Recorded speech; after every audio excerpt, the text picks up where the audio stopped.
ഇപ്പോൾ ഇൻസ്റ്റാഗ്രാം തുറന്ന് ആകെ കാണാനുള്ളത് മാക്സ്മീനിയ 99 റുപ്പീസ്. അപ്പോൾ ഈ സെയിൽ ഇത്ര വലിയ സംഭവമാണോ എന്നൊന്ന് പോയി നോക്കാമെന്ന് ഞാൻ വിചാരിച്ചു. ഈ കണ്ട മഞ്ഞ ഡ്രസ്സൊക്കെ ഇട്ടിട്ട് ഞാൻ ഓടിപ്പടച്ചിറങ്ങി ചെന്നപ്പോഴാണ് എനിക്കൊരു കാര്യം മനസ്സിലായത്. ഞാൻ താമസിക്കുന്നത് ബാംഗ്ലൂരിലാണ്. നമ്മൾ ഉദ്ദേശിക്കുന്ന സമയത്തൊന്നും നമ്മളെങ്ങും എത്തൂല. 20 മിനിറ്റ് ഞാൻ ആ ട്രാഫിക്കിൽ കിടന്നു. എന്നിട്ടാണ് എൻ്റെ വീട്ടിൻ്റെ ഏറ്റവും അടുത്തുള്ള മോളിൽ എത്തിയത്. അവിടെ ചെന്നപ്പോൾ ഉണ്ടല്ലോ 1,00,000 ബലൂൺസ്.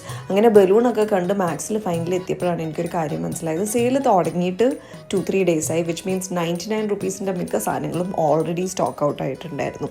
എനിക്ക് ആകെ ഇഷ്ടമായത് ഈ ബാഗാണ്. ഇതാണെങ്കിൽ 99 റുപ്പീസിനും അല്ലായിരുന്നു.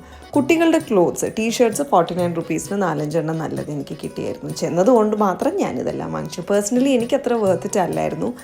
ഞാൻ വാങ്ങിച്ച സാധനങ്ങൾ എനിക്ക് ആകെ ഇഷ്ടമായത് ഈ ടീഷർട്ടാണ്. ഇത് 99 റുപ്പീസിനും അല്ലായിരുന്നു. ആദ്യത്തെ ദിവസം പോയിട്ടുള്ള എല്ലാവർക്കും ഐ തിങ്ക് നല്ല ബെനിഫിറ്റ് ഉണ്ടായിട്ടുണ്ടാവും. എനിക്ക് പേഴ്സണലി ആയില്ല. അടുത്ത റീലിൽ കാണാം. ആദാബ്, നമസ്തേ, ബൈ.